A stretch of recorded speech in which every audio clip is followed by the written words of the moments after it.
Hi, so today I am going to discuss this nut problem, right? So here you can see there is a steel rod and this steel rod is passed through the center line of the steel tube, right?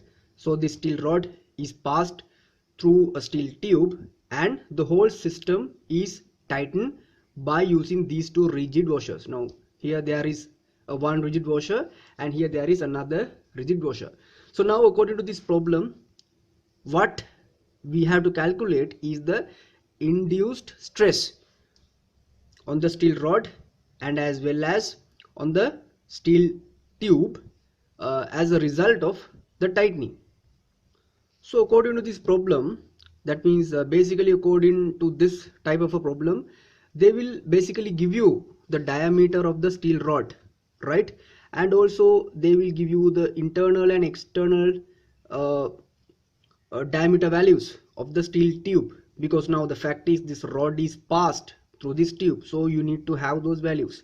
Because in this problem I'm basically going to discuss the basics or the theories related with it, not too much of big things, right? So they will give you the diameter of the rod, internal diameter and the external diameter of the steel tube, and also they will give the value of the compressor load, right, that was exerted on the steel tube. Now because now we are using two washers to do the tightening, so during the tightening there is a kind of a stress that is exerted on the tube, so they will give you that value also, right? So then finally they will ask the induced or the generated stresses in the steel tube and in the steel rod. And also basically in the second part they will ask something like this: if one nut is tightened by half of a turn with relative to the other nut, as something like, now basically there are two nuts, right? So say for an example you are going to, now initially both of these nuts are properly tightened. So now think in the second part, if you are going to do the tightening of one nut with respect to the other, say something like you are going to turn this nut by some certain turns, maybe one turn, maybe half of a turn, maybe quarter of a turn, right? So if you are going to do some turning, then they will ask what would be the values of what would be the change of the stress, right? So basically that's the scenario. Yeah, so now let's see how we can perform the calculations. So now the most important fact is you need to arrange the given data, right? So now according to that problem, because now I'm not taking too much of time in analyzing the question, so now basically according to that problem they have given us these values: length of the rod, length of the tube. Now, because here what you have to consider, now according to the problem you can see the length of the tube and the length of the rod are different, but when you are going to consider the particular case, like when you are going to solve this, you have to consider only the affected area, or how to say, only the affected region, right?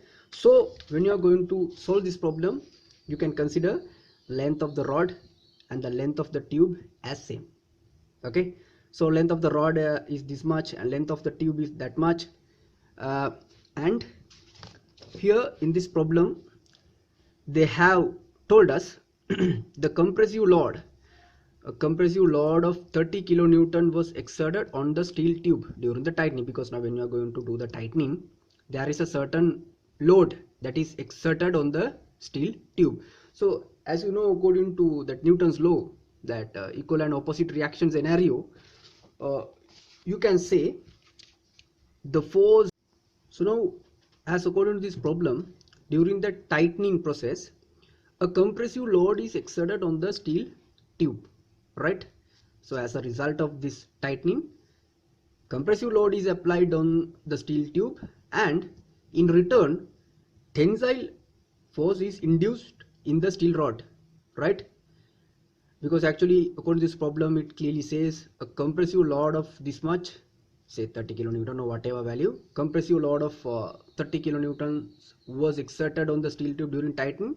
So anyhow, now according to the Newton's law, Newton's third law, you can say the forces that are induced on the steel tube and on the steel rod, both these forces are like action and reaction forces. They will take the same value, but the force types are different, right?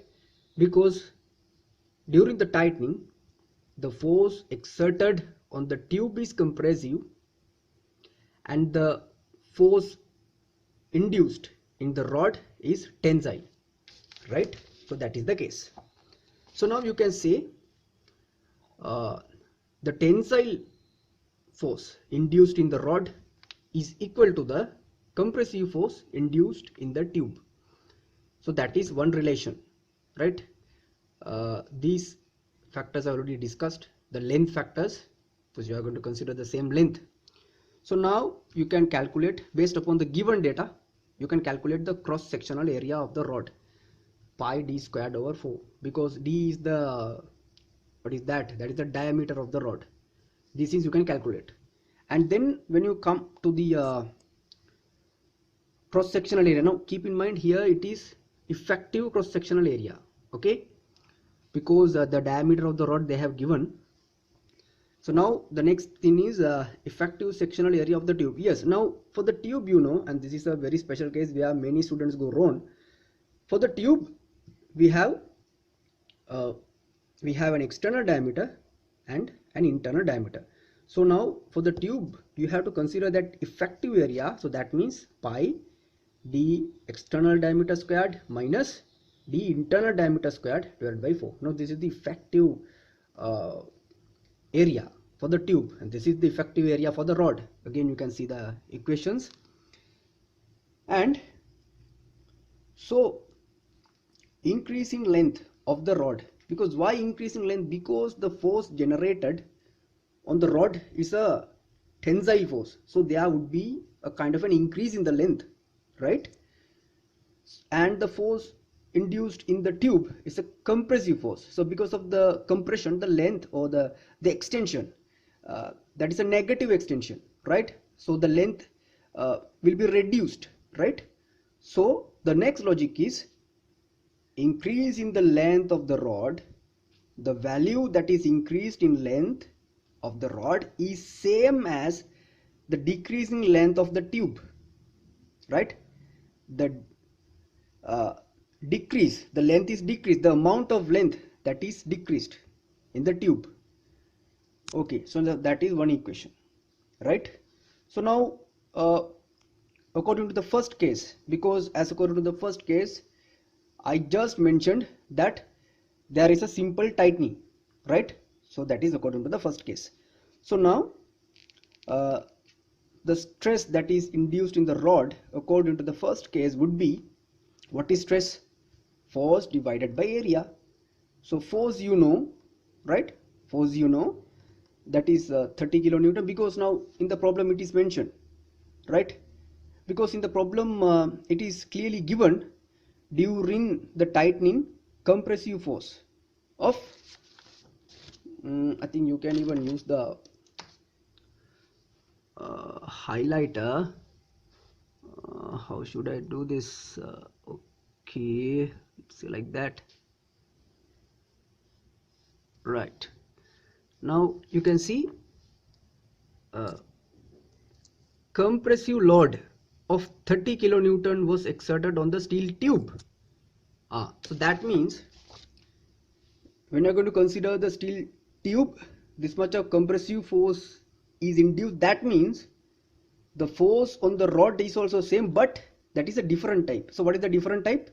That is the tensile force type. Okay, so now you know the force, you know the area, we have calculated there. So now you can simplify the induced stresses in the rod and in the tube. So that would be the answer for the first part. Okay, so now we are moving ahead with the second part. So now going to the second part, you know, one nut is tightened with relative to another. Say with relative to this one, we are going to tighten this one. So now they again ask us to calculate the induced stresses. So now let's go for the calculations. So now here we are going to consider something called axial advancement. So what is the axial advancement? The length that is moved forward as a result of this tightening, right? So for that there is a certain equation. So now you can say axial advancement of the nut equals, because you know when you're going to consider the two components of the rod and the tube, there is an increase in length of the rod because of the tensile force, and there is a decrease or a decrement in the length of the tube because of the compressive force. So that is the equation for the axial advancement. Okay, so now moving ahead with the calculation. So now we know we have an equation: axial advancement of the nut equals increase in length of the rod plus decrease in length of the tube, right? So for the axial advancement we can say that equals pitch multiplied by relative turns. Now relative turns means the number of turns that you are going to rotate one nut with respect to the other. So axial advancement equals to pitch multiplied by relative turns. Here delta rod is the increase in length of the rod, and this delta tube is the decrease in length of the tube, because that is the total axial advancement. Okay, so now if we are going to consider the pitch, now pitch means the ratio of that particular length along the rod. Now say for an example, okay, just consider this as the rod. Okay, now I have get a nut. Now just consider this nut as the rod. Okay, then for an example, say this is the rod. So now actually the pitch means the particular length divided by the number of threads. Say for an example, if you just make a simple calculation, now how many how to say that, okay, consider this length, right? So consider the length that you can see. So now you can calculate the number of threads, like how many threads are there up to my fingertip, starting from my right end, right? So I can say right end is the beginning of the nut, and the left end is the end of the member, right? So left end where I have pointed my fingertip is the end. So now first of all you can measure that length, right? So then you can measure how many turns are there. See, 1 2 3 4 5 6 7 8, like that you can calculate how many turns are there. So I think if you just make a simple calculation, you can say 1 2 3 4 5 6 7 8 9 10 11 12 13 14 15, maybe there are 15, I think. So 15 threads are there, right? And you can measure the length. I think the length may be nearly 2 centimeters. Now I am holding this in the horizontal format, right? So because of that the length would be horizontal. So now this length divided by the number of turns, the ratio of the length to how many number of turns that it has to pass, right? So that means in order to cover this length, it should pass these number of turns. So simply that is pitch. Okay, yeah, so that is done. So now you can calculate pitch, because the reason I will tell you now. In the problem it says if there are 6 threads per 10 millimeter on the steel rod, right? So that is the hint that they have given to us in order to evaluate the pitch, because they are saying us if there are 6 threads per 10 millimeter, right? So now because of that, now you can evaluate the pitch. And relative turns half, because now you are going to turn half of a turn, right? Because you are going to make a half turn on one particular from one particular nut, right? Because see, calculate stress values when one nut is tightened by half of a turn, right? From there you are getting that half data. Okay, so now it is done. So this is the increase in length and this is the decrease in length Okay, so now this is the extension, right? So simply this is extension. So extension you can replace by stress, original length, modulus of elasticity. Exactly, because that is simple basics. Because you know the stress formula, stress equals modulus of elasticity times strain. From that equation you can replace this part, right? And the same thing you can do to this part. So now this part is done. Okay, and here I have mentioned E rod equals E tube, because now this is both of these tube and rod are made out of same material, so modulus of elasticity would be the same. So that is why E rod equals E tube. And also I told you the force that is induced also would be the same, because like the same force is induced but a different format. Because during the tightening the force generated on the rod is tensile, force generated on the tube is compressive. The value of the forces are same, so force also you can replace by what is force? Stress multiplied by effective area. So here also we have one relation. So from this equation you can get a kind of a relation in between rod and the tube, right? In between rod and tube you can get a kind of a relation. Is that clear? Starting from this part, because the induced forces are same even though they take different forms. Now you can get a relation of this, right? So now this relation, right, as you can see this relation you can substitute under here, because here there are two unknown parts, stress of rod and stress of tube, because two are unknown but all the other values are known. Okay, because now you can take this E rod and E tube as a common factor, right? So E rod and E tube, you know a relation for that, that is this relation.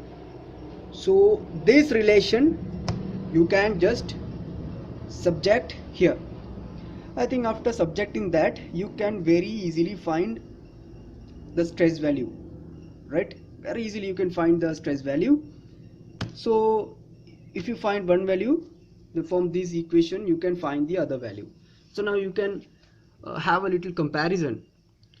What are the changes in the initial value and the final value? Because now according to the final case, what is the final case? One nut is tightened by half of a turn. That is the second case. So I think that's all about the problem. Thank you.